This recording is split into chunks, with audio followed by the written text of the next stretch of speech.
हृदय नहीं वो पत्थर है जिसमें स्वदेश का प्यार है। तो ये और हमारा कल का भी हमारे जो थीम है आज़ादी के 75वें वर्ष का जो अमृत महोत्सव है, ये देश मना रहा है और हम अपने तरीके से अपने शहीदों को याद करके अपने समाज को उसके साथ जोड़ के आपके सामने प्रस्तुत कर रहे हैं। मैं आगे के मंच के लिए माननीय जगीरा की बहुत बहुत आभार। अभी अभी एक लड़के ने आके मुझसे पूछा है कि गर्ल्स हॉस्टल का क्या टाइम रहेगा। हालांकि प्रश्न विचलित करने वाला है, लेकिन फिर भी इतनी यहाँ गर्ल्स मौजूद है हॉस्टल की, जब तक नाटक खत्म नहीं होता तब तक हॉस्टल का टाइम अलाउड है। ये बात कुलपति जी ने परसों अनाउंस कर दी और इस बारे में कोई संशय नहीं है। और मैं मंचीय नाटक की बात कर रहा हूँ। ये मंचीय नाटक जब खत्म होगा तब तक हॉस्टल का टाइम है, क्योंकि आपके अपने नाटक भी तो बहुत होते हैं ना। चलिए देरी ना करते हुए, जैसा प्रोफेसर हरीश आर्य ने बताया, आज का जो नाटक है, मैं खास तौर से जो शख्स मंच पर खड़े हैं, ये एक तरह का हमारे समाज पर इनका एहसान है कि फौजियों की गाथा पर इन्होंने एक नाटक बनाया। बहुत कम विषय लोग ऐसे होते हैं, तो इसके लिए, क्योंकि सैनिक का जिक्र करना ही अपने आप में बहुत बड़ी बात है। आपने तो पूरा नाटक किया। रवि मोहन जी, मैं चाहता हूँ तमाम दर्शक रवि मोहन जी को अभी से उनके विषय के लिए दोनों हाथों पर उठाकर नवाज दें। Thank you. अब मैं कुछ ऐसे शख्सियतों को पेश कर रहा हूँ जिन्होंने रंग मंच को अपना जीवन बनाया। मैं सबसे पहले आमंत्रित करता हूँ जींद के एक छोटे से गांव खूंगा कोठी में पैदा हुए, हरियाणवी संस्कृति को, हरियाणवी रंगमंच को, थिएटर को अपना जीवन बनाकर कितने ही महाविद्यालयों में बडिंग आर्टिस्ट को ट्रेनिंग दी। बहुत बड़े कोरियोग्राफर हैं, खुद एक बहुत बड़े सिंगर हैं, फिल्म एक्टर हैं। मैं बहुत ही आदरमान के साथ श्री कर्ण सैनी जी को मंच पर बुला रहा हूँ। उससे पहले मैं तमाम अतिथियों से कहूँगा मंच पर आ जाएं। हम आज अपनी व्यक्तित्व को सम्मानित करना चाहते हैं। प्रोफेसर नवरत्न शर्मा जी, अनीता कुंडू जी, प्रोफेसर राजकुमार जी, धर्मपाल मलिक जी, रणवीर गुलिया, मैडम विनीता हुड्डा जी, आपसे भी निवेदन आपके मंच पर आए। श्री कर्ण सैनी राजकीय महाविद्यालय जींद में इन्होंने शिक्षा ली। वहीं युवा समारोह के सैकड़ों पुरस्कार इनके नाम हैं। आज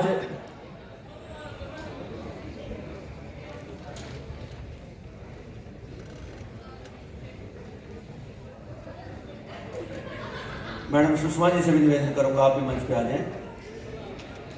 आ जाइए प्लीज। और ऐसा ही गांव की मिट्टी से निकला हुआ एक ऐसा सितारा जो सहज है, सरल है, पेशे से डॉक्टर हैं, हमारे संगीत विभाग के पूर्व छात्र हैं, अनेकानेक हरियाणवी कॉमेडी फिल्मों में आप उनको देखते हैं, मंच के सधे हुए कलाकार हैं।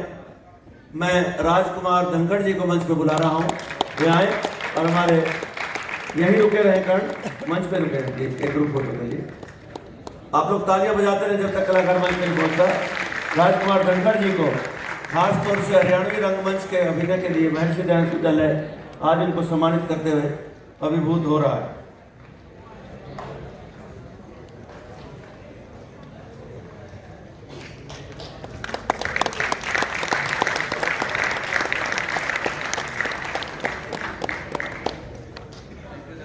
जब मैं राजकीय महाविद्यालय जींद का छात्र था, मेरे जीवन का कॉलेज लाइफ का पहले नाटक में जिन्होंने मेरी मदर का रोल किया, उसके बाद अनेकानेक नाटकों में विश्वविद्यालय स्तर पर, सामाजिक संस्थाओं के मंचों पर जिन्होंने रंगमंच को जीवित रखा, अपने हृदय में भी और समाज में भी, अपने आसपास भी, मैं बहुत ही आदरमान के साथ SJK कलानौर में पूर्व प्रवक्ता रहे डॉक्टर इंदुपाल जी को मंच पर बुला रहा हूँ। आप जोरदार तालियों के साथ डॉक्टर इंदुपाल जी का अभिनंदन करें, स्वागत करें। महर्षि दयानंद विश्वविद्यालय परिवार आज रंगमंच के प्रति उनके समर्पण के लिए उन्हें सम्मानित करता हुआ गर्व का अनुभव करता है।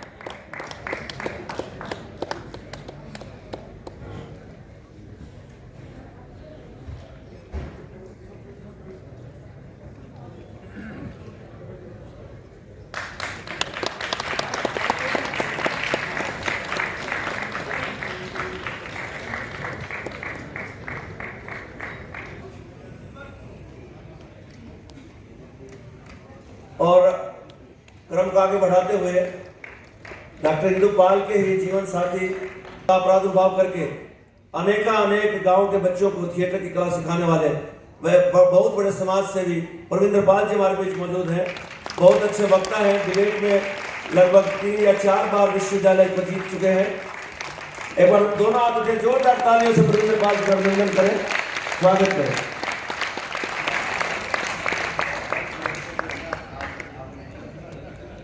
बहुत ही मुश्किल हुई न मनाने में, ये सम्मान लेते नहीं हैं, लेकिन हमने अधिकार जताया तो आज ये पहुंचे हैं।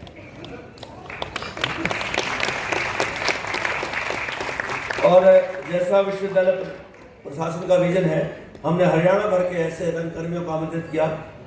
फरीदाबाद जिले के ऐसे मैं कुछ रंगकर्मियों को आमंत्रित करूंगा। श्री दीपक पुष्पदीप जी MBA के छात्र है, 2001 से थिएटर में कार्यरत हैं। जामिया से mass communication instrument designing direction में इनकी महारत है। इंडिया में शो कॉलर हैं, जिसमें आपने नाइट जो गुड़गांव में है किंगडम ऑफ ड्रीम्स जंगूरा में प्रोमिनेंट रोल करने वाले अभिमन्यु बाबा साहेब के शो डिजाइन के नेशनल लेवल पर MBA को माइंड में मिमिक्री प्लेस में प्राइज दिलाने वाले बहुत ही गुणी दीपक पुष्पदीप जी हमारे बीच है। एक बार जोरदार तालियों से उनका अभिनंदन करें, उनका स्वागत करें। डॉक्टर अंकुश शर्मा देहरादून से, जिन्होंने मास कम्युनिकेशन किया, थिएटर की शुरुआत की 15 साल की उम्र में ही एक्सपीरियंस थिएटर में PhD है। वो 15 साल की उम्र से उन्होंने थिएटर शुरू किया, एक्टर, डायरेक्शन में और राइटर में। अंत भला सो भला नाटक प्रतिशोध नाटक का डायरेक्शन किया। आगरा बाजार, tax free, Harappa house, Macbeth आदि नाटक इनके खाते में है। जोरदार तालियां डॉक्टर अंकुश शर्मा जी के।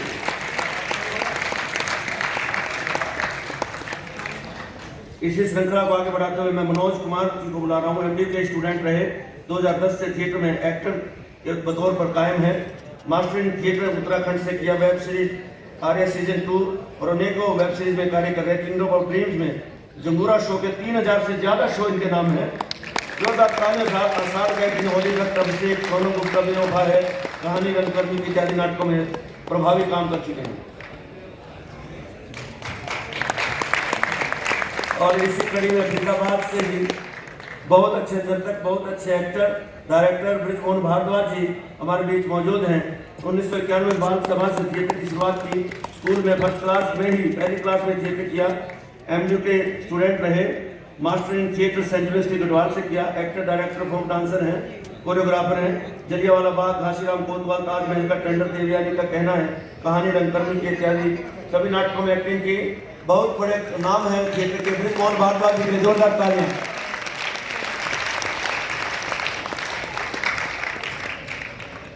और इसी कड़ी में विश्वविद्यालय का गौरव कहूं, मेरे अनेक लगभग 2 दशकों से अंतरंग मित्र, मेरे दुख सुख के साझी रहे। कितने ही फिल्मों में उन्होंने काम किया। रंगमंच पर वो जब भी गए, स्टेज पर जब भी गए, लाखों दर्शकों को बांधने की क्षमता उनके हास्य में है, हरियाणवी हाजिर जवाबी में है। फिल्म सुल्तान में जिन्होंने सलमान खान के बाप का रोल किया, श्री नवीन ओलान के हमारे बीच मौजूद हैं। जोरदार तालियों के बीच उन्हें मंच पर आमंत्रित करें, श्री नवीन ओलान जी। हरियाणवी रंगमंच का एक बहुत बड़ा नाम हमारे बीच, हमारे विश्वविद्यालय परिवार के सदस्य हैं।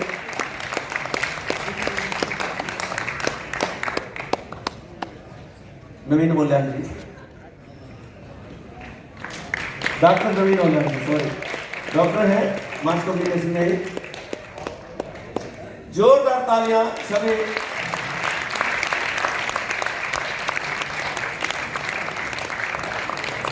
मैं सभी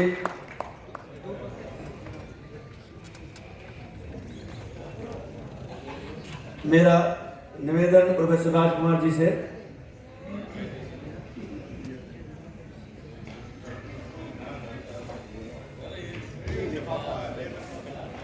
लिफाफे में क्या है, लिफाफे के अंदर क्या है ये मुझे भी नहीं मालूम, कुछ है जरूर।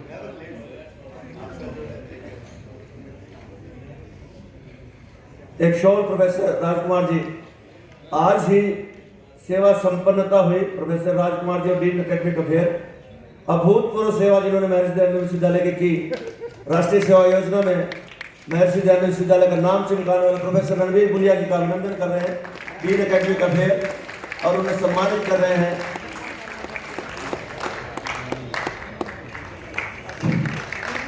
उन्होंने 1310 चीनी सैनिकों को बिना असले के, बिना गोलियों के मारा। राजस्थान के मेजर शैतान सिंह भाटी और उनकी टीम ने क्या शौर्य दिखाया था, हम उनके चरणों की धूल भर हैं।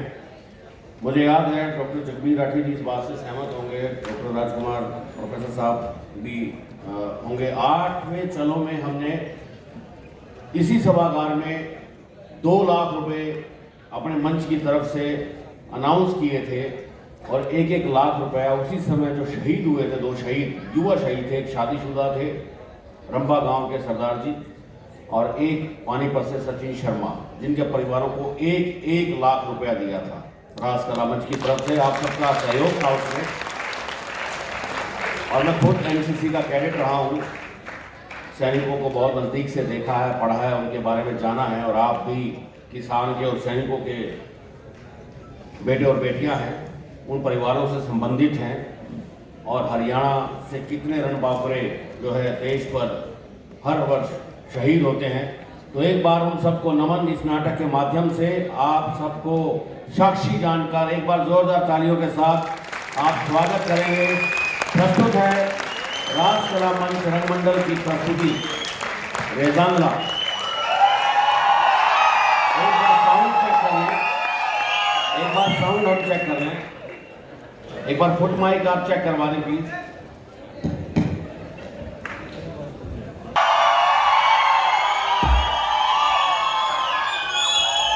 The audience.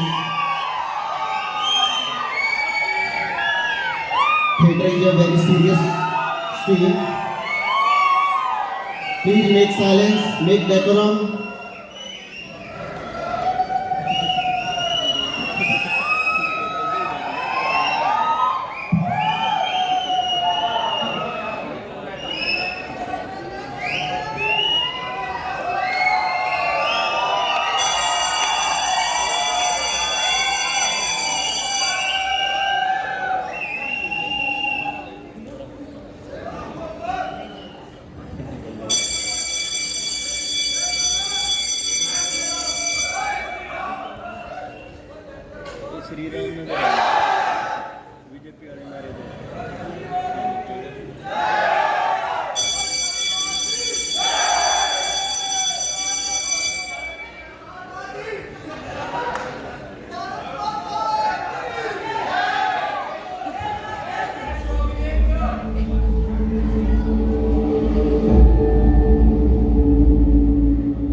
ये कहानी 18 नवंबर 1962 के उस आखिरी दिन की है जिसे भारतीय सेना के वीर सैनिकों ने रेजांगला की इस बर्फीली चोटी पर शहीद होने से पहले अपनी शहादत से उकेरा था। इस कहानी को कुछ गिने चुने लोग बस इतना ही जानते हैं कि मेजर शैतान सिंह की अगुवाई में 13 कुमाऊं की चार्ली कंपनी के मुट्ठी भर भारतीय जवानों ने बहुत बड़ी संख्या में चीनी दुश्मनों को मार गिराया था। बावजूद इसके हम हार गए, ये तो हम जानते हैं, लेकिन हमें ये भी ज्ञात होना चाहिए कि दुश्मन के सामने हथियार डाल देना या पीठ दिखाकर भाग जाने को हारना कहते हैं, मगर दुश्मन के सामने सीना चौड़ा करके गोली खाने को शहादत कहते हैं। हर कोई ये सोचता है कि एक सैनिक चाहे वो किसी भी देश का हो, वो सरहद पर लड़कर मरने के लिए होता है। हम कभी नहीं सोचते कि एक सैनिक का भी अपना परिवार होता है, माँ बाप, भाई बहन, रिश्तेदार होते हैं, मगर फिर भी वो अपनी देश सेवा के जज्बे को सर्वोच्च रखता है। रेजांगला का युद्ध भी ऐसे ही सैनिकों की कहानी है, जिन्हें यकीन हो चुका है कि आज का दिन उनकी जिंदगी का आखिरी दिन है। उनके अंदर भी अपने परिवार के प्रति सभी भाव उमड़ते हैं। परंतु वे अपने देश प्रेम के भाव को सर्वोपरि रखते हैं। पिछली रात चीन के लगभग 2000 सैनिकों ने रेजांगला पर हमला किया। कुल 120 भारतीय सैनिकों ने चीनी फौज के लगभग 1310 सैनिक मार गिराए, जिसमें भारतीय सेना के 113 जवान भी शहीद हो चुके हैं। 7 जवान और 1 लांगरी जिंदा है। तो आइए देखते हैं एक सैनिक और इंसान के अंतर्मन के द्वंद्व की कहानी, रेजांगला।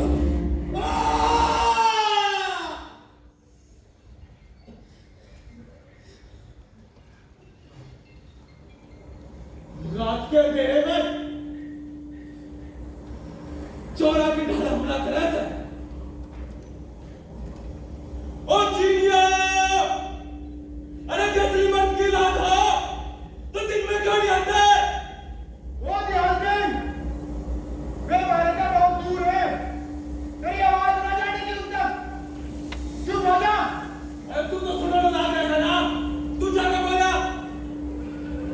पावड़ी पूछ।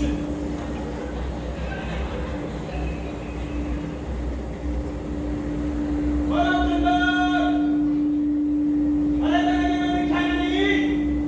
ये तेरे दुर्बल जगह पे खिला रहा है। बोला जिंदाबाद। ये बोल सभी हो। अरे तेरे बस की ना है।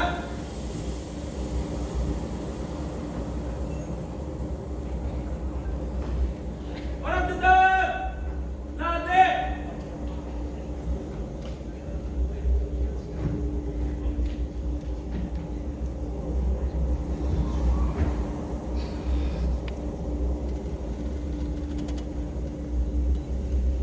लिया, वरना देखन दे, तुम्हारी सासू क्या है? अरे मैं भी तो देखूं कि हिंदी का भाईचारीकरण केला गया है। हिंदी तो हिंदी चीनी भाई भाई, हिंदी चीनी भाई भाई, और हिंदी चोला के ढंग मारना है।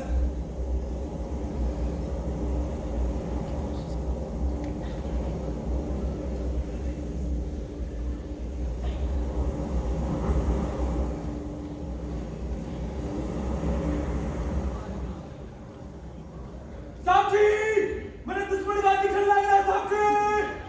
ध्यान से, जी साहब, दुर्बीन नहीं सीखा। और तेरा भला हो जे, तू तड़ेगा मत ले। रामचंद्र, जी साहब। जैसे हमारी बात हेडक्वार्टर से करा सको। जी साहब।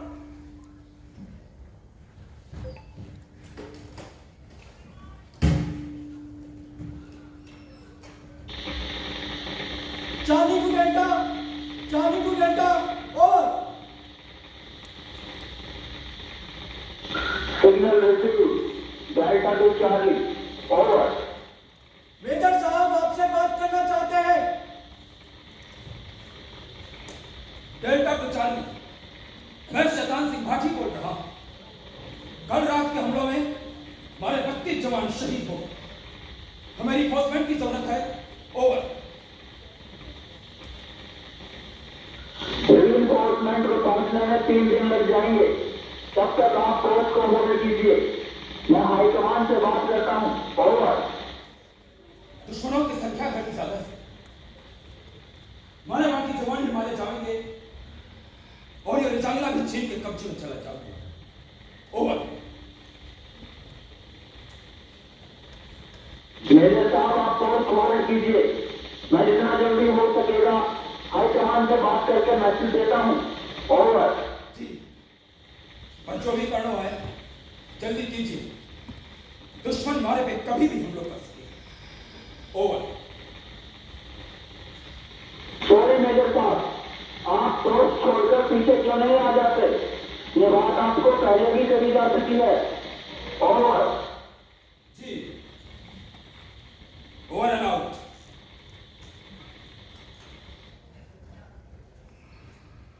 क्या हुआ सर? कुछ नहीं तैयार से। फिर भी उन्होंने कुछ तो कहा होगा सर।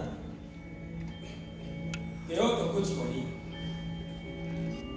बस उन्होंने मारे को लड़न की पूरी छूट दी। वो हमारी बहादुरी देखना चाहते तो माने अब तक हमारी बहादुरी पर शक हो। ये हमारा फौजी भाई के गुली डंडों खेलता शहीद हो रहा है। सीधी सीधी बात करनी करे कि कोई मदद को नहीं दे सके। साहब जी, ऊपर तक कुछ रंग दिखने लग गया। आप कहो तो चीने की तरफ दस्त लगाया हूं। अरे तेरे दिमाग में थोड़ी भरेड़ी है कि चीन का नहीं दस्त लगा रहा हूं। तब समझ गया तू क्या फंदा करे। अरे तो क्या गलत क्या मैंने? अरे मेरी नजर चढ़े तक जाओ से ना, मगोड़े तक दस्त लगा उसको सु। हाँ तो एक काम कर, तू अठों चीन चले जा और अठों पाकिस्तान दस्त लगा रहा। अरे तो छोटे में बड़े यार हम भाई।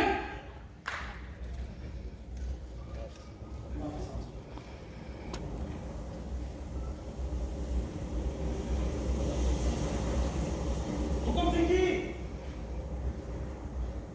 चाटा की मैं खड़ा होना सर, और हम सब थक भी गए साहब कि मैं पीने में भी जाता तो देखता हूँ निहाल सिंह। अरे हुकुम सिंह जी, एक वरिष्ठ का पूछ तो लो जो पीड़ खत्तर क्या मांग रहा।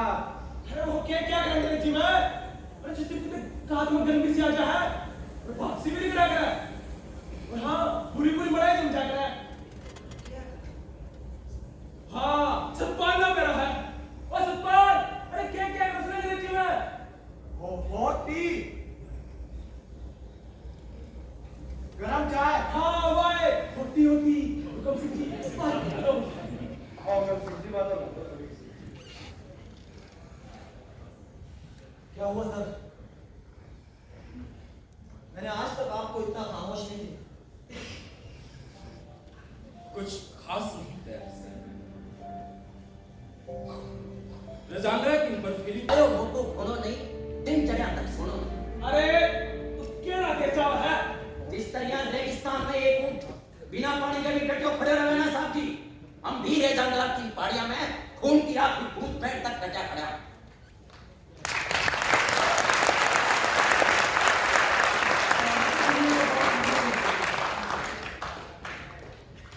लड़ने के अलावा तो हमारे मन में अब कोई विचार ही नहीं है सर। थारो सारा तो क्या करना खोजियो। अरे किसी ने भी के खाते के पूछ भी लिया करे, बावड़ी पूछे। अरे तू कभी तो ढंग बात कर लिया कर। अरे तू सिखाओ कि मुझे ढंग से। हे सब जानो हो, तुम्हारे पास हंसरा और हथियार लगभग खत्म हो चुके हो। तुम्हारी संख्या इतनी भी कोनी कि किसी भी मदद की अभी तक दुश्मन को रोक सके। इसलिए मैं चाहूं कि थे सब वापस लौट। तो क्या कह रहे हो साहब? हम सब वापस चले जाओ? मैं कहा और यो तुम सबका क्या मतलब है? और आप? थे समझ को नहीं रिया। मैं कुछ नहीं समझना चाहता साहब। मैंने अपनी सारी समझ खो दी। माफ करिए साहब। पर हमारे इतने सारे साथियों को अपनी आंखों का आगे खोके तो पूरी जिंदगी जी के भी तिल तिल मरता हूं। मेरी आत्मा मुझे बार बार धिक्कारेगी। मैं न जा रहा कहीं भी। मैं क्यों जाऊं? और थाने में तो कोई और जाना चाहो तो चला जाओ। हूँ भी शहीद होने खातर जमा तैयार हूँ साहब जी। और तो मैं भी नहीं छोड़ूंगा सर। मैं भी कहीं नहीं जाऊंगा साहब। हम क्यों वापस जाए साहब जी? संग्राम सिंह सही कहने लग रहा है साहब जी। वापस जाकर भी क्या होगा? सारी जिंदगी कसम से उठती रहोगी। हम सबका मन में कि पीठ दिखाने चले आए जरा तक। साहब जी, मैं आपसे पूछूं, हम सब ने जो देश की रक्षा करने की कसम खाई थी, उसका क्या साहब जी? मैं थे सब योगा के जज्बात की कदर करूं मैं, लेकिन यो ऊपर से ऑर्डर या तो हम पाछे हट जावा या फिर जब तक कोई मदद न पहुंचती अपनी पोस्ट ने होल्ड करके रखा। ये बात करो साहब जी, अपनी पोस्टों के आप आप वो दिन चीन की पोस्ट में भी होल्ड करके रख सकता था। इंफॉर्मेशन से तो है साहब। वो तो मनन भोगो है। अरे आप भी पोस्ट होल्ड करने की बात तो समझ में आ गया है, पर तुम क्लियर पोस्ट क्यों होल्ड कर रही है? अरे धन्ना ये चीनी बार-बार कहते ना रहे के हिंदी चीनी भाई और मैं बताऊं क्या कर रहा है? भाई का काम ना होगा तो फिर कौन होगा? तो इस भाईचारे में इंजीनियर है, एक पोस्ट तो मैं भी ले सकूं। हुकुम सिंह जी, मीठा कम है, चीनी ना डालेंगे। हे भगवान, जब देखो ये आदमी चिल्ली करता रहा है। अरे कल रात को इतने सारे चीनी आए थे, रात में तो जो क्या जोड़ के पी ले तो। तू चुप बैठ जा, खैर दोनों चुप हो जाओ।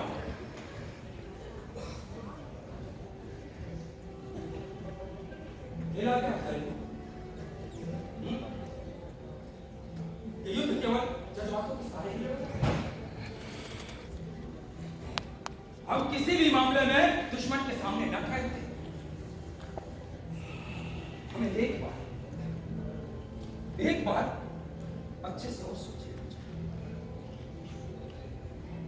तो हम क्या करें सर? हम यहां से पीठ दिखाकर भाग जाएं? नहीं दयाल सिंह, गुड़खेड़ा खारे से के पीठ दिखाकर भाग जाओ। पर एक बार बिना जज्बाती हुए जरा ठंडे दिमाग से सोचते रहो। मुझे माफ करना साहब जी, मैं तब से चुप हूं। हमारा दिमाग केवल दुश्मनों के सामने ही गर्म होता है।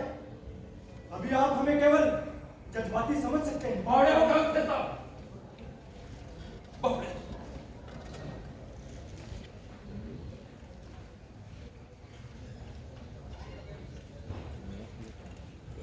क्या हुआ साहब जी? आपको कौन सी बात परेशान कर रही है? हुकुम से मैं किया महज इंसाफ लोगों ने दुश्मन के सामने लड़ने की इजाजत दे दी, जो ना जाने मारे से संख्या में कितना उत्साह था। एक बात कहूं साहब जी, आप इन्हें पीछे हटने के लिए मत कहो, मत रोको इन्हें। ये लोग नहीं मानने वाले हैं साहब जी। मैं तो कहता हूं एक बंदूक मुझे भी दे दो। मैं मानता हूं कि मेरी ट्रेनिंग आप लोगों की तरह नहीं हुई है साहब जी, लेकिन 8-10 चीनियों को तो मैं भी मार ही दूंगा साहब जी, गारंटी।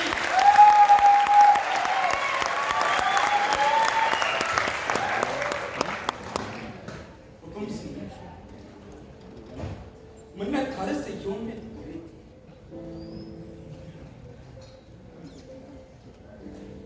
मैं थे लोगों से आखिरी बार पूछूं, इस देशभक्ति की भावना के परे और कोई भावना तेरे माने न बताए से पूछो रामचंद्र, तुम्हारे परिवार, माँ बाप, भाई बहन खातर कोई जवाब दे। अब मैं क्या कहूं साहब जी, मेरी तो समझ में कुछ नहीं आ रहा है, लेकिन इतना जरूर है कि इस समय तो मेरे मन में देश की रक्षा के सिवा और कुछ नहीं है। रामचंद्र जो ठीक कहने लग रहे हैं साहब जी। हाँ सर, रामचंद्र बिल्कुल सही कह रहा। एक बंदूक मुझे भी दे दो साहब जी, मैं भी आप पोस्ट छोड़ टिके नहीं जाऊं साहब जी। मैंने एक बात बताऊं, अगर देश की रक्षा खातर फिर सब अपने तन निछावर कर दोगे तो सैनिकों के परिवार को कौन देखेगा? कौन उनके माँ बाप, भाई बहन भी बच्चों की जिम्मेदारी उठाओगे? साहब जी, इस मामले में तो फिर मेरे माँ बाप ने देश की गंभीर चिंता से अरे धन्ना मंडा मिलाकर हम पूरे 22 भाई भरसा, और जब मैं सड़क पर शहीद भी हो गया ना तो भी मेरे माँ बाप का तो है पैसे मार पाओगे, थार में से कोई सजा के देखने मिली हो? अरे मरण जोगा, तेरा शहीद होने के बाद भी 22? अरे बेटुका, अरे धन्ना मेरा मेरा बापू घड़ा ही कुछ मानस है।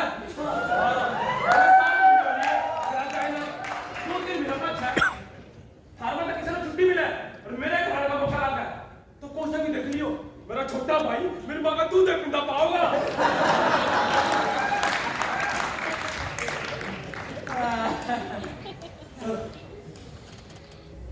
आप इन सबको छोड़िए, आप सिर्फ इतना बताइए कि अब करना क्या है? मतलब थे सब लोग अब पाछे हटना चाहो। नहीं साहब, पीछे हटने की तो बात ही मत करो साहब, बस ये बताओ कि करना क्या है। अब ये तो बखत ही बताओ रामचंद्र, तुम्हारे को कब कैसे और क्या करना है। फिलहाल हम सबने किसी भी परिस्थिति खातर तैयार रहना चाहिए। इतने सब तैयार हो? जी हाँ। इतने सब तैयार हो? जी हाँ। सतपाल सिंह, सतपाल सिंह, तुम सुबह से चुप हो सतपाल, क्या तुम कुछ भी कहना नहीं चाहते? मुझे लगता है मेजर साहब ठीक कह रहे हैं, हम सभी को पोस्ट छोड़कर पीछे हट जाना चाहिए। रे सतपाल, तू पागल हो गया क्या? मैं पागल नहीं हूं। मेजर साहब की बात मानो और घर लौट चलो, नहीं तो बेमौत मारे जाएंगे। तेरा दिमाग खराब हो गया क्या? तू इस वक्त कर्नाटक की बात में क्यों कैसा है? मैं भले पढ़ू सिपाही, पर इतना तो मैं भी जानू कि जो सिपाही देश खातर शहीद हो उसका सर है वह तकदीर हाउस है। मगर इस तरह शहीद होने को शहीद होना नहीं कहते, बल्कि आत्महत्या करना कहते हैं। હું તો હંમેશા જ કહેતો આવ્યો સાહેબજી કે ઓ ફોજી મરણનું ઘણો ડરે અતો અમીર તેરો બાપ તો ફોજ में के तू गुड़गी लड़ी लेना आयो और यो काम धंधा कर लेता। मैं मरने से नहीं डरता, लेकिन इस तरह मरने से मौत का अपमान है। तुम लोग बड़ी भांति करते हो दुश्मन को, क्योंकि हथियार और असला हमसे बढ़िया है और उनकी संख्या तो लगभग हमसे 100 गुना है, ये शायद इससे भी ज्यादा। अब उनके मुकाबले कहीं नहीं भागते। और वैसे भी हमारे पास इस पोस्ट को होल्ड करने के लिए बचा है। हम सिर्फ 7 सैनिक और एक नागरिक।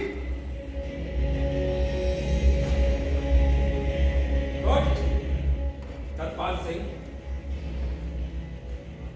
तो है ये सब बातें में वचन मानकर पाछे हटना चाहो। Very good. मतलब से यही बात इन सबने समझाने की कोशिश की, पर जो बात तुम्हारे समझ में आई। जाओ सतपाल सिंह, झट्ठे से खुशी खुशी जाओ। मैं ये मैसेज हेडक्वार्टर में पहुंचा। जी साहब।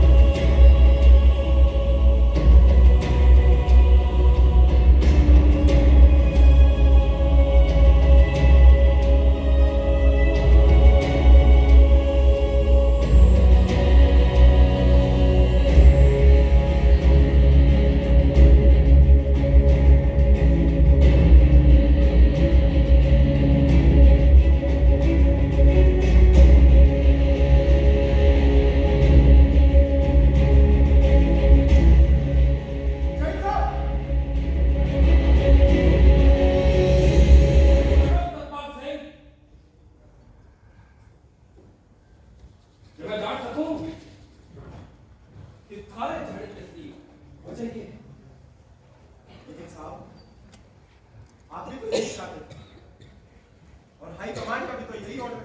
वो तो मैं भी जानता हूं सतपाल, पर थारों के कितने तैयारी हो गए? एक बात बताओ मुझे, फिर डर किस बात से? लड़न कि लड़के मैं अकेला गया भाई को कि हमारे बाकी जवान सिर्फ मर गए थे।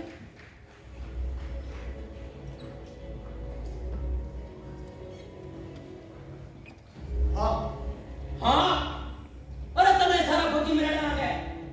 ये सारा फौजी देश की रक्षा खातर शहीद होया है, शहीद। पता नहीं क्या तरीके लोग फौज में भर्ती हो रहा है। हाँ मैं जानता हूँ ये सारे जवान शहीद हो चुके हैं, लेकिन इन्हें इनकी शहादत से क्या मिला?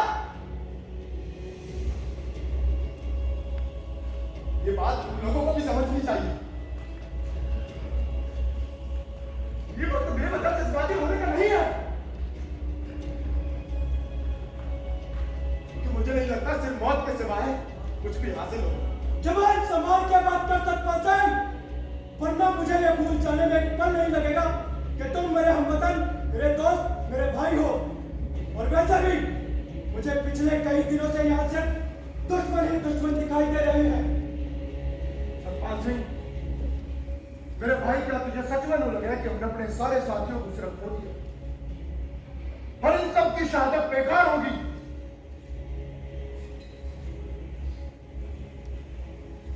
क्या तुम लोगों को ये नहीं लगता? बार बार ये पूछकर क्या साबित करना चाहते हो? मैं तो बस तुम सबके लिए ही कह रहा हूं, मेरी बात मानो, हम दुश्मन के मुकाबले बहुत कम है। वापस लौट चलो, बेवजह जज्बात में बह जाने से कोई फायदा नहीं होगा।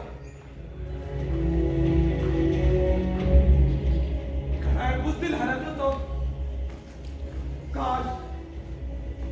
काज इन शैतानों बीच में तेरी लाश वगैरह पड़ी होती ना तो मेरा छाता, क्योंकि तेरे जैसे बड़े बाप की औलाद अपनी जान बचाने खातर इस देश में पेशकश है। मैं देश को बेचने की बात नहीं कर रहा, मैं बस पीछे चला चला जाना है, सतपाल चला जा, पर महारा के लाखों पिछले की बात ना करिए रामखान, मैं तेरा यही गोली मार दूंगा। सावधान राम सिंह, अगर हम तन्ने सतपाल का कुछ भी कहा तो चीनियों को तो बाद में देखेंगे। पहले यो फैसला यही होगा कि माया में तो देशभक्ति की भावना किसमें ज्यादा है।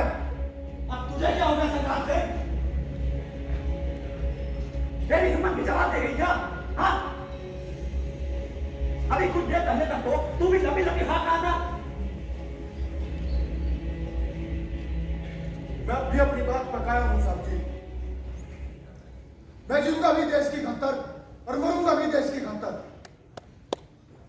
पर किसी को अपने दिल की बात कहने का सरकार घोषित कर देना कहा का नहीं है। मैं तुम सबसे पूछूं, गलत क्या कहा इसने? वापस जाने की बात? अरे इसकी आवाज तो मुझे पर जाना लगी, पर एक सवाल तो मेरे भी जी में है। हाँ, क्या है तेरे जी में? अरे मैं भी तो सुनूं। जो जज्बात या वापस न लौटने की जिद किसकी खातर और क्यों? इस वक्त इन सवालों का कोई मतलब नहीं बनता सरकार सिंह। बनता है। अरे तू चुप कर जा। बनता है। अगर आज हम साहब अपने घर नहीं लौट पाए, आखिर क्यों? क्या इसके लिए क्या पहुंच गए? और हमारा धर्म केवल लड़कर मरना है। ये बात तुम लोग क्यों नहीं सोचते? किसी भावना के बहकावे में मिलाकर हमने अपने इतने साथियों को हमेशा के लिए खो दिया, जो कल तक हमारे साथ थे, लेकिन अब वो एक लाश में तब्दील हो गए हैं।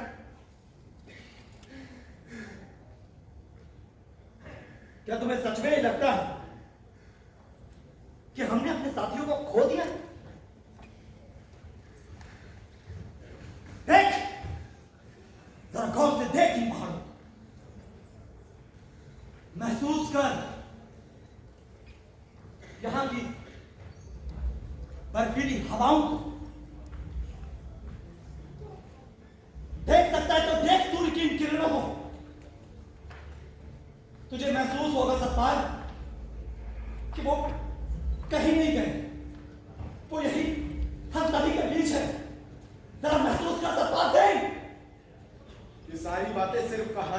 अच्छी लगती है साहब।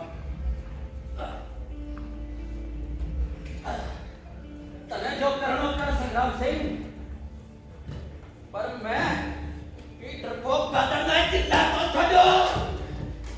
तेरी इंग्लिश बात खत्म करो, अपने बंदूक नीचे रखो। मुझे लगता है तुम्हें इस झगड़े को सुलझाने की कोशिश करनी चाहिए, ना कि और उलझाने की। ना तुम्हार कहता हुआ मुझे मेरे लोगों की बात कर रहा है। साहब जी, आप कुछ कहते क्यों नहीं साहब जी? ये लोग एक दूसरे को मारने पर उतार हुए साहब जी, कुछ कीजिए साहब जी। फिर चिंता न करो, इनमें से कोई किसी पर गोली नहीं चला। इन सब में मैं भली भांति जानता हूं। ये अपनी बंदूक नीचे कर। ना साहब जी ना, जंग का मैदान में उस जिला का मतलब कोई जगह ना हुई।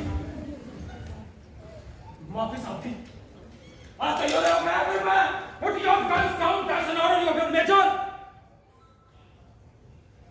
मैंने कहा अपनी अपनी बंदूक नीचे करो।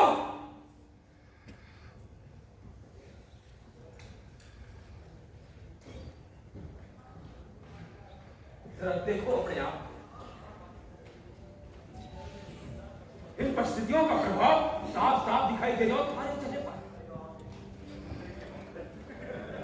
कैसे दुश्मनों की तरह एक दूसरे पे बंदूक तान के खड़े हो गए थे। ऐसे चटाओ के खत छिड़ियों को धूल। ऐसे ये तो सीना में इसलिए आए थे ये क्या कर ये साबित कर सको कि थाने में से खुद सही और खुद गलत। इकट्ठे कोई देशभक्ति साबित करने की प्रतियोगिता न चल रही। एक बात बता मुझे, इस तरह आपस में लड़के तेरे जांगला को चीन के कब्जे में झाड़ से रोक लो। अरे जब किसी की जान पर बड़े हैं ना, तो कोई भी अपनी जान की रक्षा खातर हथियार उठा सके,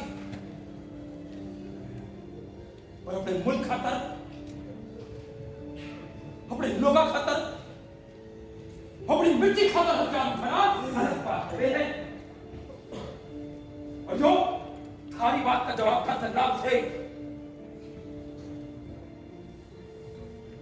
प्रहलाद सिंह थे सेना में क्या करना।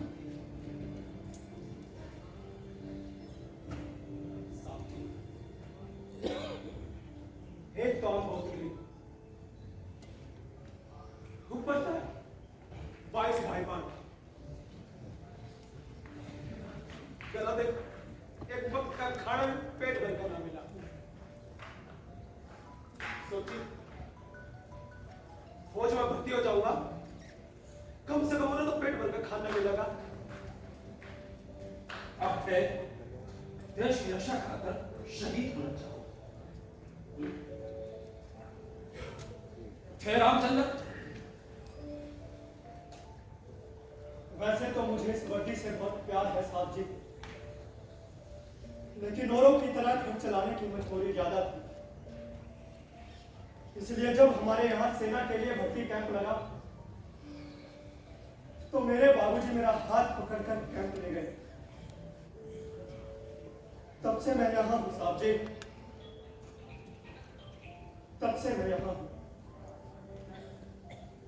सतपाल सिंह, जिस सेना में ये तो कंपन है। मैं क्या करता सर? हाँ, ये सच है कि मैं अमीर घर से हूं, लेकिन मेरा बाप अव्वल दर्जे का औरत पास है। उस घर में मेरी मां की स्थिति नौकरों से भी बदतर है साहब। ऐसा नहीं है कि मेरा बाप मुझसे प्यार नहीं करता, करता है, लेकिन मैं उस घर में नहीं रहना चाहता। दम घुटता था मेरा अपने घर में।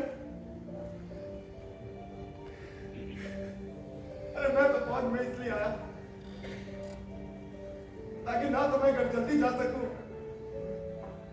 और ना ही मेरे घर से मुझे कोई मिलने आ सके। श्री संग्राम सिंह, साहब मैं तो देश की सेवा करना चाहूंगा, हर मरते दम तक देश की सेवा करूंगा। और धन्यवाद।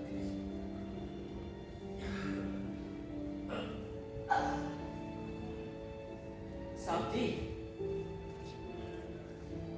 आपने प्रदेश री बोली, भाषा, रहनो सहनो, खानो पीनो हिंदुस्तान के बाकी हिस्सों से अलग है। आज तक मैं जगह भी गयो, लोग मैंने बंजारो, पोपो, ढोल बजाओ लोग, पता नहीं के गेर चढ़ाया करता। अब बात नहीं कि मैं कुछ गलत पूछा करता, पर बाबू पूछने मतलब हमेशा गलत ही हो तो साहब। आप खोजिए किसी जगह है साहब जी, जगह किसी ने कोई जवाब देने की जरूरत नहीं। आप फौज की पवित्र वर्दी अपने आप में सब कुछ दे देगा साहब जी। बस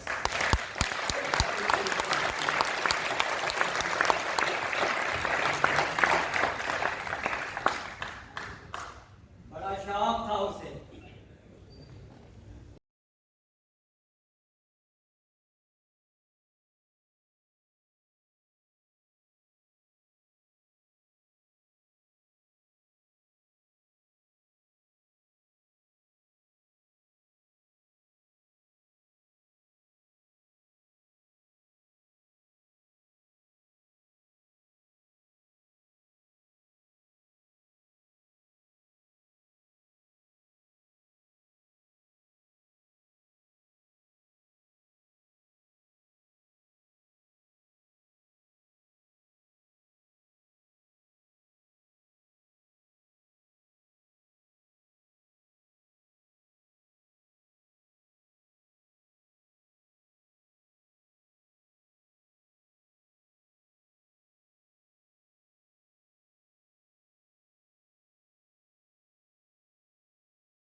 देखा सतपाल सिंह, हमें से कोई अटकल नहीं। हम सबकी अपनी अपनी मजबूरियां होते हुए भी देश की रक्षा करना हमारी सबसे बड़ी जिम्मेदारी है। हमारे अंदर नर बनने की जुनून हमारे हालात पैदा करते हैं सतपाल। एक बात बताऊं मन में, अगर आज जो निजाम रहा चीन के कब्जे में चला जाएगा तो क्या तुम सारी जिंदगी छह से जी पाएगा? क्या तुम उस जगह को पीछे छोड़ना चाहोगे जब की हवा को थे अपनी सबसा में ठंडियों छोड़ पाओगे?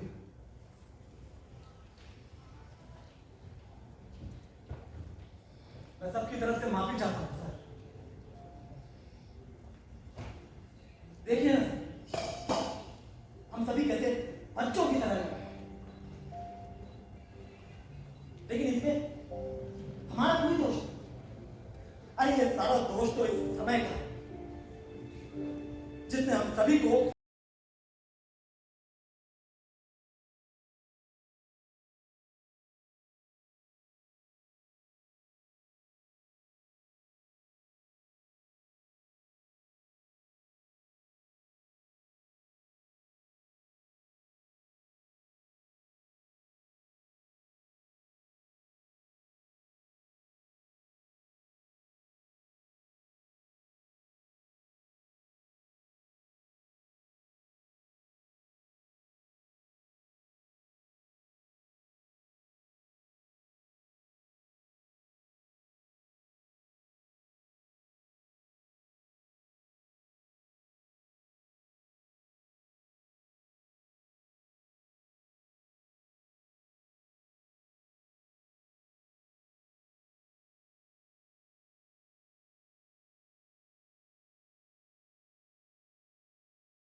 वैसे भी दराज से ये सिनेमा तो है नहीं, जंग को मैदान, अच्छे चोट भी लगे हैं, खून भी बहे हैं और मरना भी है। लेकिन इससे दिल्ली में बैठे हुक्मरानों को क्या लड़ते हो? ये हम सैनिक किन किन हालातों से जब मरुस्थल की गर्म हवाएं दिल्ली तक पहुंचते पहुंचते ठंडी हो जावे हैं,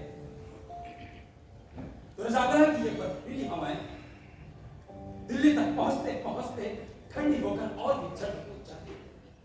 ये तो बिल्कुल ठीक कहा आपने सर।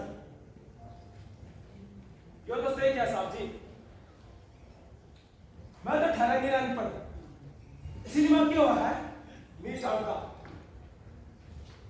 और ये रजागला का यदि सिनेमा में होता ना तो हम इन सारी चीनिया की सोच को देंगे, क्योंकि तो ना सिनेमा में तो है मरण का डर भी ना होता।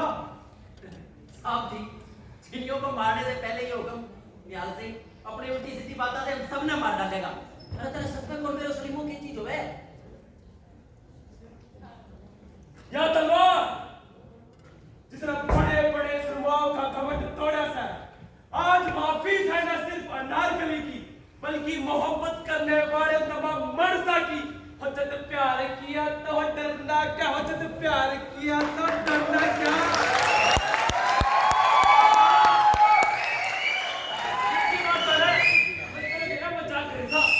सिनेमा क्यों हुआ है अच्छी तरह जानू सू, हमारा गांव में भी आया करता और बड़ा डब्बा ठाई और उसमें ना फोटो से चला करती।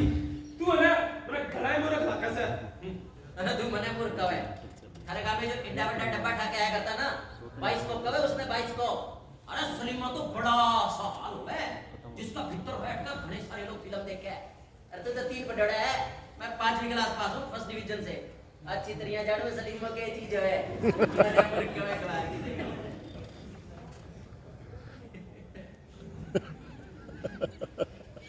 जवानों 1 बजे को और पूरे 2.5-3 घंटे बाद सूरज डूब जाएगा। हर बार की तरह दुश्मन अंधेरे का फायदा उठा सब थक गए होंगे, भूख भी लगी, कुछ देर आराम कर लो, तब तक मैं दुश्मन पे लग जाऊंगा। गुम सिंह जी साहब जी, ये कुछ खाने के इंतजाम हो सके? कल दोपहर से इन सभी को साहब जी, राशन तो कल रात चीनियों के हमले में लगभग सब बर्बाद हो गया। क्या कुछ भी नहीं बचा? देखता हूँ साहब जी, शायद कुछ बचा हो।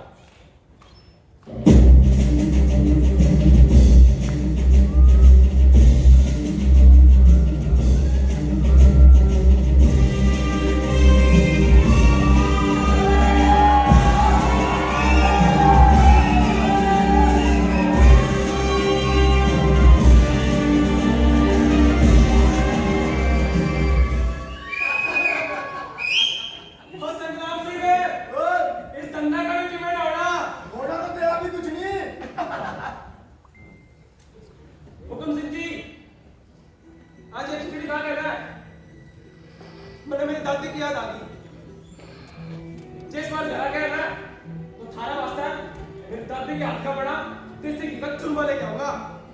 ध्यान सिंह, हाँ और सुखम सिंह जी की खातर लाऊंगा।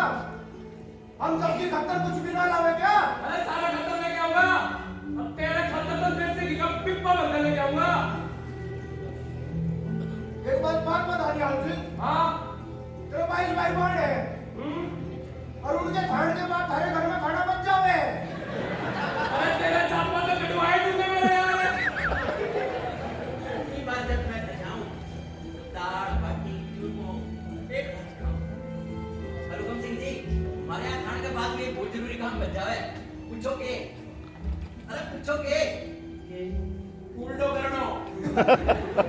तूने उल्टे करने का है पूछे। क्या हुआ हुकुम सिंह? आप खाने गए? खा रहा हूँ।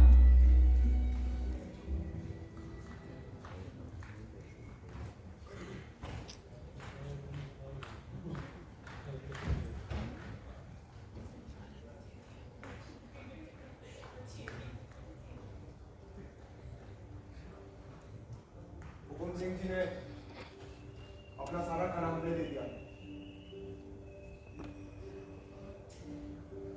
के हुकम सिंह जी, देवी मांगी याद दिला दे। लो मारवाड़ी के हाथ से एक निवाड़ा खाओ। अरे हुकम सिंह जी खाओ, लो खाओ खाओ। अरे रामचंद्र है, तू भी खा दे हुकम सिंह जी। अरे ये असली जाट से पहले खा गए हो क्या? मैं जाट किससे? मेरा है। हमने अपना खाना भी मेरे को दे दिया होगा। लो खा लो। लो खा लो।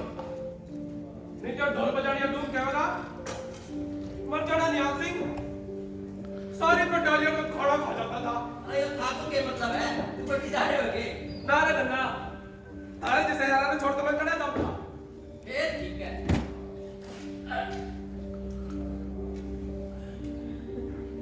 वैसे तू मुझे के बोल रहे हो? क्या बोलिया? बन जा रहो? हाँ ढोल बजाओ नहीं हो? हाँ अच्छा, अरे आजा यार, तू ही तो मेरा सबसे प्यारा यार है। मुझे फौज में ना उठो ना निहाल सिंह, मैं नौकरी छोड़कर तक तो भाग जाता हूँ। और मैं तने कितनी बार किया, मैंने ढोल पे जाऊँ ये डूबना क्या कर। अरे मैं तो बागर देश रहा हूँ, रण बागुरा हूँ। और हमारा दादाजी कठपुतली को बड़ो सुनो खेल दिखाया करता। सच्ची? अरे दिखाऊंगे? दिखा। हैं?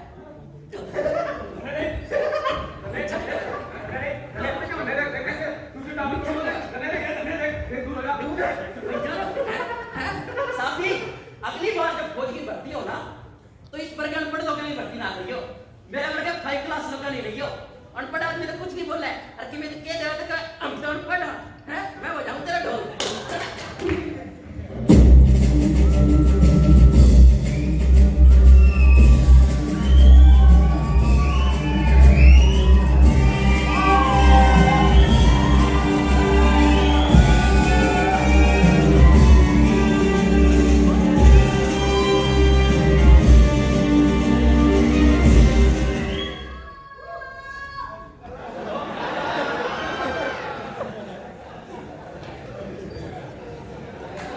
साथियों,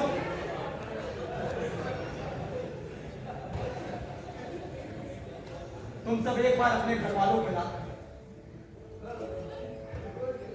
शायद इसके बाद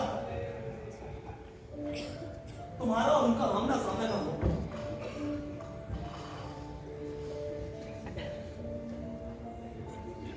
दादी, मैंने आज भी याद है जब वो कुश्ती खेल में जीत का आया था ना,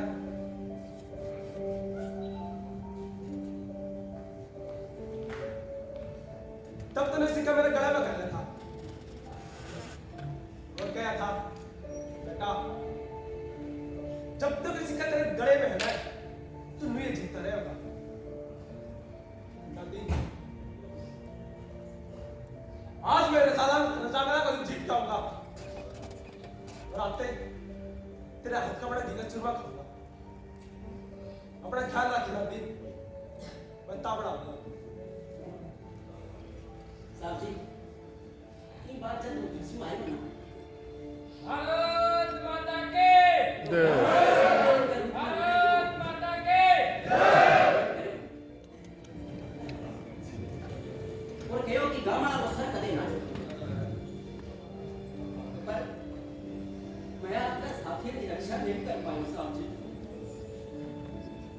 हुआ है तो साहब जी,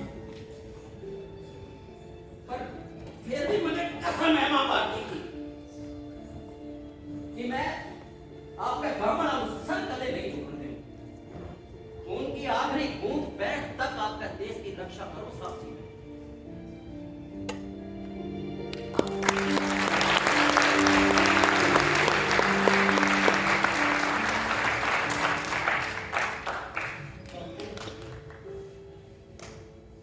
तू मुझे निकम्मा कहा था ना, और तेरा बेटा निकम्मा ना है। रेजांगला की इस धरती पे संग्राम सिंह आज जो संग्राम लड़के दिखा देगा कि तेरा बेटा निकम्मा ना है, तेरा बेटा निकम्मा ना है। मुझे माफ करना मेरी मां, मैं ना घर लौट कर आ सका और ना तुझे तेरी तकलीफों से छुटकारा दिला सका। मैं सच में बुज़दिल हूं मां, सच में बुज़दिल। जब मेरे बाबूजी मेरा हाथ पकड़कर फौज में छोड़कर गए थे ना, तब मैं बहुत रोया था। लेकिन तब मुझे नहीं पता था कि मुझे इस वर्दी से इतना प्यार हो जाएगा कि हंसते हंसते इसके लिए जान देने को भी तैयार हो जाऊंगा, जान देने को भी तैयार हो जाऊंगा।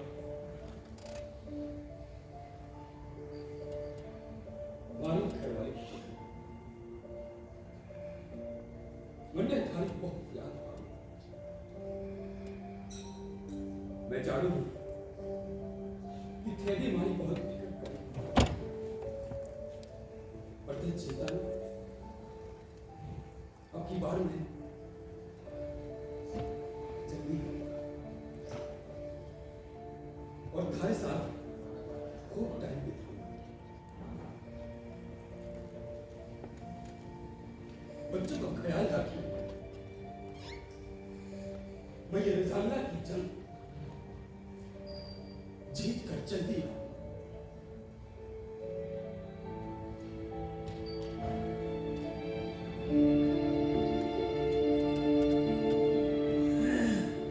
यही तो मेरा संसार है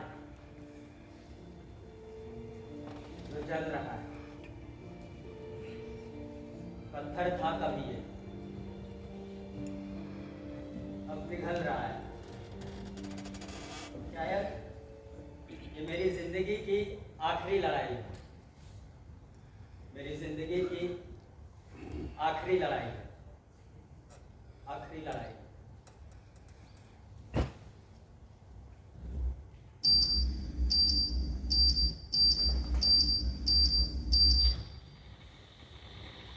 mic to Charlie, Mike to Charlie, over. Charlie to Mike, Charlie to Mike, over. चीन की सेना ने हमारी पलटन आर्ट पर हमला कर उनकी चौकी बर्बाद कर दी है। हमारे कई साथी घायल हो चुके हैं। चीनी सेना कुमाऊं की ओर बढ़ रही है, सावधान रहिए। Over and out. Message receive, over and out. साहब जी, चीन की सेना ने हमारी पलटन पर हमला कर दिया है, अब वो हमारी तरफ बढ़ रहे हैं। जवानों, चीन की सेना हमारी ओर हमलों का खतरा तेजी से आगे बढ़ रही है। कितने सब लड़न खातिर तैयार हो? जी साहब। हो सके है हमारी ये अंतिम लड़ाई हो। कितने सब लड़न खातिर तैयार हो? जी साहब। कितने सब लड़न खातिर तैयार हो? जी साहब। सरपंच से एक बार अपने आप से पूछे, ये थे अभी भी यहां से पाछे हटना चाहते? सर, मेरी समझ में आ गया है कि जिंदगी की कोई एक लड़ाई कभी ना कभी तो आखिरी होगी। फिर यही सही है।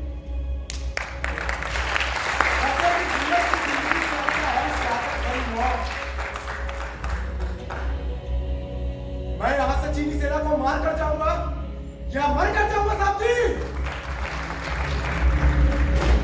क्या कर लिया चंद्रगुप्त मौर्य? पूछता है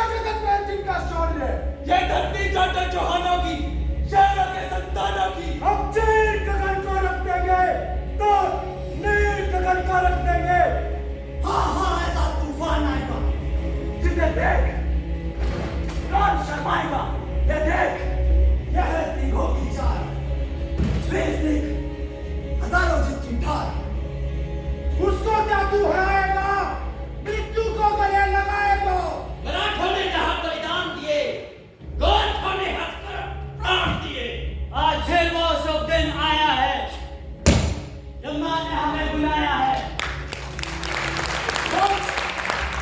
भूमि कैसी है? अरे माँ के जैसी है। भारत माँ के जैसी है। भारत माता की जय! भारत माता की जय! जवानों, हम सब कितने हैं? साहब नहीं साहब जी, 8 है साहब जी। मैं भी हूँ साहब जी।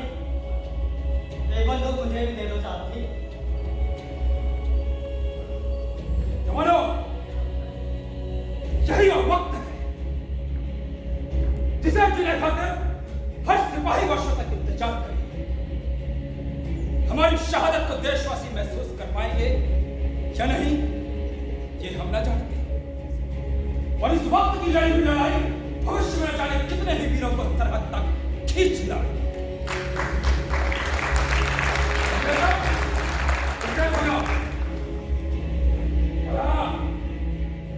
कोई भी पाए कोई नहीं चलावे। हमारे पास हथियार असला बहुत कम है। पहले हम दुश्मन के आने का इंतजार करें और जैसा वो हमारी गोली के रेंज पर आएगा, हम उसे अपनी गोली का निशाना बनाएंगे और उन्हें मारकर उनके हथियार असला खोस देंगे। कोई शक नहीं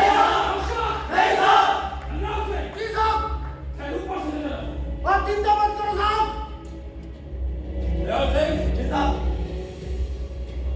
एक बंदूक हुकुम सिंह जी को। जी साहब।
मैं कुछ करता हूँ।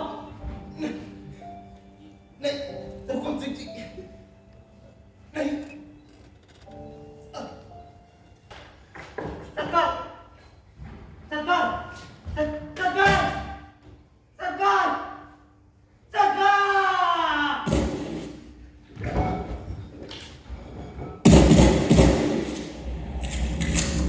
सामने, सामने।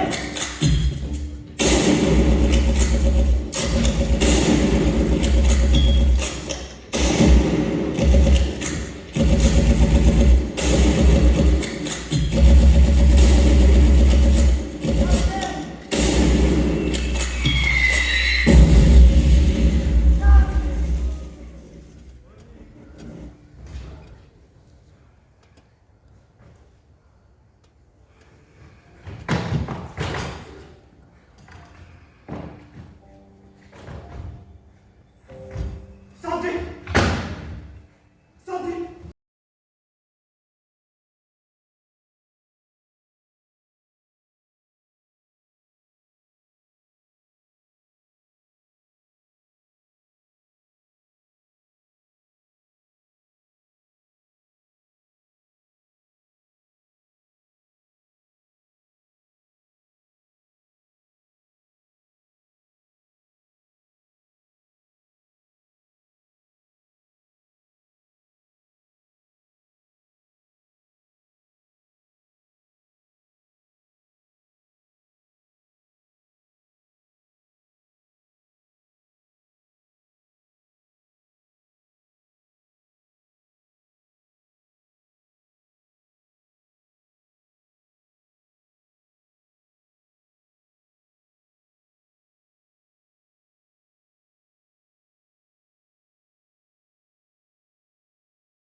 माई कमाते बड़ी कितनी बहादुरी से लड़ी है। ना साहब जी, मैं आपको छोड़कर कहीं नहीं जाऊंगा साहब जी। रामचंद्र, साहब जी, मारी चिंता ना करो, मैं अट्ठाई मरूंगा।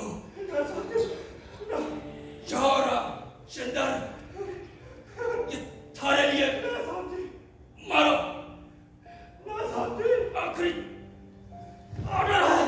साहब जी, ना, ना साहब, साहब जी, साहब जी, मैं, साहब जी, मैं कल, भारत साहब जी, माता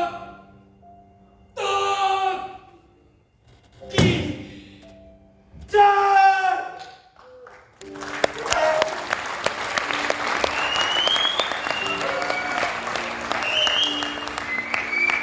जय।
रहे थे कि कैसे हम लोग एकदम हमारी पूरी लाइफ डिस्टर्ब हो जाती है। आज यहाँ मीटिंग है, कल वहाँ जाना है, शादी है, ये पार्टी है, और सब पता लगता है कि डिस्टर्ब हो गया, सिविल वॉर हो गया या किसी देश ने हमला कर दिया, और सैनिक कैसे अपने देश को छोड़ करके दूसरे देश की सीमा को पार करता है, पहुँचता है और लड़ता है। तो ये सब चीज़ें हम अपनी आंखों के सामने देख रहे हैं। आज हम सभागार में नाटक देख रहे हैं, नाटक महोत्सव देख रहे हैं, तो ये भी सैनिकों की बदौलत है कि वो देश की सीमाओं पर खड़े हैं और हम यहाँ जो है उत्सव मना रहे हैं। तो सुनील भादु इस जो है को निभा रहे थे घटना को। सतपाल जो एक अमीर बाप के बेटे का रोल, इसमें कुछ कल्पना, क्योंकि हम इन शहीदों से मिल नहीं पाए, बहुत ज़्यादा इंटरनेट पर भी इनके बारे में पता नहीं था, एक छोटी सी कहानी को इम्प्रोवाइज़ किया गया। तो इसका जो रोल किया है सतपाल सिंह का अभिमन्यु ने, और सह निर्देशन में कमल दी खटक मेरे सहयोगी। मैं आजकल एक दूसरे नाटक में को करने में व्यस्त हूँ, जिसका मंचन 4 तारीख को होना है। तो ये पूरी टीम कल सूरजकुंड भी जो है शो करके आई है, और आज बड़ा शॉर्ट नोटिस पे परसों ही जैसे आपके सामने ये फाइनल हुआ था। संगीत संचालन शिवानी दुबे जो है कर रही थी हमारे बीच, प्रकाश परिकल्पना पवन भारद्वाज। बैक स्टेज पे हमारी गाड़ी के साथ जो ड्राइवर चलते हैं मतलब रामेर, वो 2 दिन से हमारे पास क्योंकि कुछ आर्टिस्ट के एग्ज़ाम चल रहे हैं और सब चीज़ें चल रही हैं, तो रामेर हमारे साथ बैक स्टेज कर रहे हैं। जो ड्राइवर भी हैं हमारे, जो गाड़ी में पूरा सेट लेकर चलते हैं। अंकिता हमारे बीच है, जो काफ़ी चीज़ें यहाँ पर देखती हैं। और एक बार मंच पर आ जाएं राजकला मंच के सभी जो भी कलाकार हैं। और मैं आभारी हूँ डॉक्टर जगबीर राठी जी का, डॉक्टर साहब का, प्रोफेसर साहब का, और आप सभी का। इस मंच से या इस सभागार से मेरा बड़ा एक निजी रिश्ता रहा है।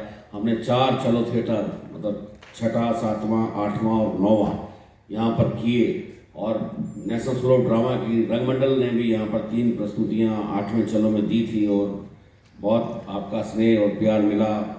काफ़ी चेहरे मुझे दिखाई दे रहे हैं, मैडम बैठे पीछे बड़े रेगुलर जो हैं दर्शक हैं।